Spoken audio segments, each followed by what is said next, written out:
पहुंच गए हैं MOM चैप्टर 3 के लास्ट स्टैंडर्ड पर, MOM 11। सो MOM 11 में बेसिकली बात होती है medical supply and consumables.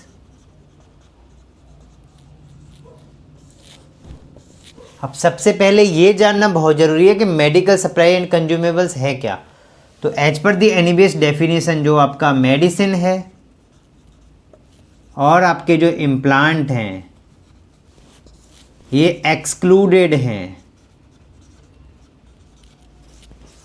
Medical supply and consumable से। So medical supply and consumables में क्या आता है, जनरली आपके कॉटन के roll, catheters, syringe, surgical blades, यही सब सप्लाई होता है। कंज्यूमेबल्स में यूज करते हैं हम आपके कैन्यूला, सिरिंज, ये सारी चीज़ें जो पेशेंट्स को यूज होती हैं उसको हम मेडिकल सप्लाई एंड कंज्यूमेबल्स की कैटेगरी में रखते हैं। इतना क्लियर हो गया आपको। नाउ इसकी जो रिक्वायरमेंट है स्टैंडर्ड की वो है कि इसको कैसे स्टोर किया जाएगा, कैसे इसकी स्टेरिलिटी एंड इंटीग्रिटी का ध्यान रखा जाएगा। सो स्टोरेज के लिए ऑलरेडी हम MOM 3 स्टैंडर्ड में बात कर चुके हैं। स्टोरेज की क्या रिक्वायरमेंट है, मैन्युफैक्चरर रिकमेंडेशन के हिसाब से होना चाहिए,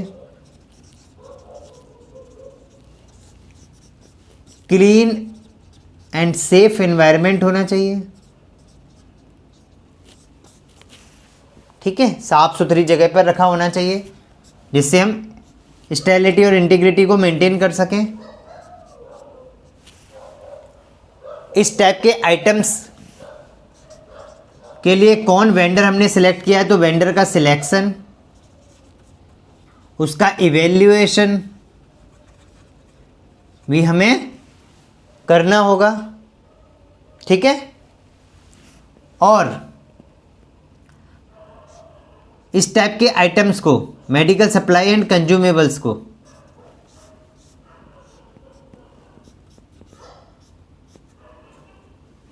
हमें एप्रोप्रिएट मैनेजमेंट भी करना होगा, जिसमें आता है आपका स्टोरेज के लिए, जैसे हमने बात की थी ABC एनालिसिस, VED एनालिसिस, ये सारी बातें हमने MOM 3 में की थी। FIFO की बात की थी, फर्स्ट इन फर्स्ट आउट। एक और चीज़ समझ लीजिए, FAFO भी होता है, फर्स्ट एक्सपायरी फर्स्ट आउट। जो पहले की एक्सपायरी है उसको आपको पहले निकालना होगा। तो ये स्टोरेज रिक्वायरमेंट भी मेडिकल सप्लाई एंड कंज्यूमेबल में ध्यान रखना है। वेंडर सिलेक्शन, आइटम्स आपके पास आएगा तो GRN कैसे प्रिपेयर करोगे, गुड्स रिसिप्ट नोट, वो प्रोटोकॉल। सो आपका इसका डिटेल्ड पॉलिसी होगा, वेंडर सिलेक्शन, वेंडर इवेल्युएशन, वो सब आपको करना पड़ेगा। स्टोरेज क्वालिटी मेंटेन करनी पड़ेगी एज पर मैन्युफैक्चरर रिकमेंडेशंस, कैसे उस ड्रग को रखना है, साफ सुथरी जगह रखना है। FIFO, VED analysis, ABC analysis, इस टाइप के अप्रूव्ड प्रोसेसेस को हमें फॉलो करना पड़ेगा। Lead time analysis storage management के लिए भी हम फॉलो कर सकते हैं। ये MOM 3 में भी था और MOM 11 में भी बात की जा रही है, क्योंकि ये बात कर रहा है आपके स्टोरेज के लिए। मेनली स्टैंडर्ड को किस लिए बनाया गया कि आपका स्टोरेज मैनेजमेंट जो हो वो कैसा हो, रोबस्ट हो, अच्छा हो। सो लीड टाइम एनालिसिस में बेसिकली बात होती है आपका सप्लाई,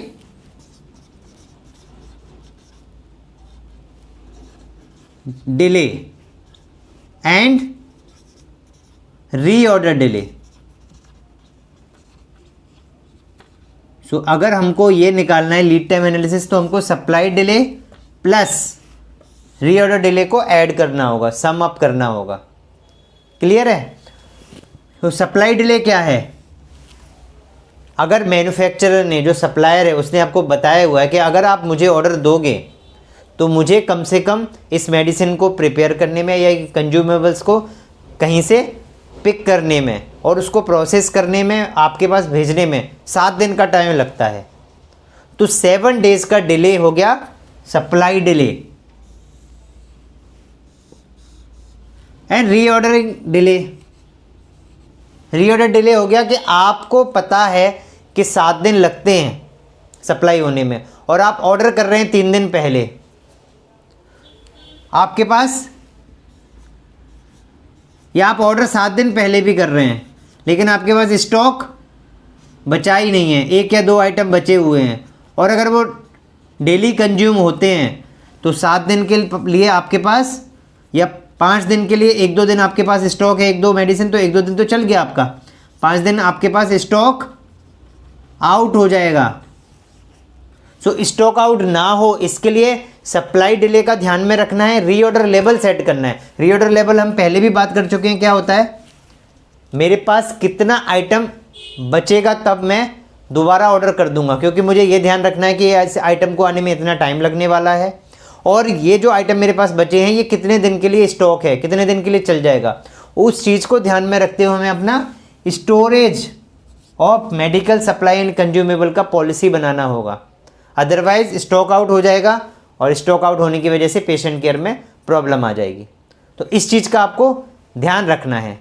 क्लियर है? बाकी इसका डिटेल्ड में ऑलरेडी MOM 3 स्टैंडर्ड में बात हम कर ही चुके हैं कि कैसे स्टोरेज करना है, कैसे उसको रखना है, कहाँ रखना है, क्या रिक्वायरमेंट है, मैन्युफैक्चरर की रिकमेंडेशंस क्या है, वो सब डिटेल MOM 3 में ऑलरेडी डिस्कस कर चुके हैं। तो उस डिटेल में मैं ज़्यादा नहीं जा रहा हूँ, लेकिन हाँ कुछ इंपॉर्टेंट एस्पेक्ट थे। लीड टाइम एनालिसिस हो गया, सप्लाई डिले, रीऑर्डर डिले, ये चीज़ें मैं आपको समझाना चाह रहा था, तो इसलिए मैं स्टैंडर्ड को ये आपको कवर किया है। अदरवाइज MOM 3 में ऑलरेडी स्टोरेज की बात हो चुकी है और एस्पेक्ट था कि मेडिकल सप्लाई एंड कंज्यूमेबल क्या होता है, इस चीज़ को आप ध्यान में रख पाओ। अब इसमें एक और इम्पोर्टेंट एस्पेक्ट है, वो भी आप समझ लीजिए। मेडिकल सप्लाई एंड कंज्यूमेबल्स को यूज करने से पहले हमें उसकी कंडीशन भी देखनी होगी। अब कंडीशन क्या है, जैसे ओपन्ड वायल,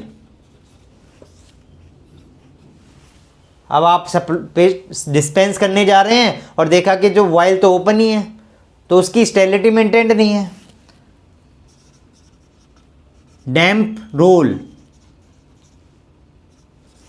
जो कॉटन रोल, आपका कॉटन रोल है, मान लीजिए वो वेट है, गीला हो रखा है, तो नॉट एप्रोप्रिएट कंडीशन, तो हमें उस आइटम को डिस्पेंस नहीं करना है, या अगर सप्लायर ने भेजा है हमारे पास तो हमें उसको एक्सेप्ट नहीं करना है। इसी के लिए बात हो रही थी आपकी GRN की।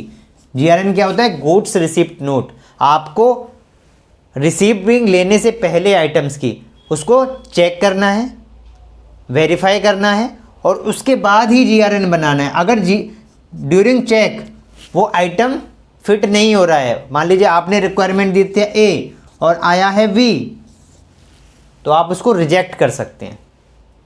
ठीक है, तो उसी बेसिस पे हम वेंडर इवेल्युएशन करते हैं कि कितने आइटम्स उसने डिलीवर किए हमारे पास, जो कि हमारे ऑर्डर जो था उससे मैच कर रहे हैं। अगर उससे मैच नहीं कर रहे हैं, वो डिफरेंट आइटम हर बार दे देता है, तो फिर उसका वेंडर इवेल्यूएशन करके हमें पता लग जाएगा कि ये वेंडर हमारे लिए ठीक नहीं है, हमें वेंडर चेंज करना पड़ेगा।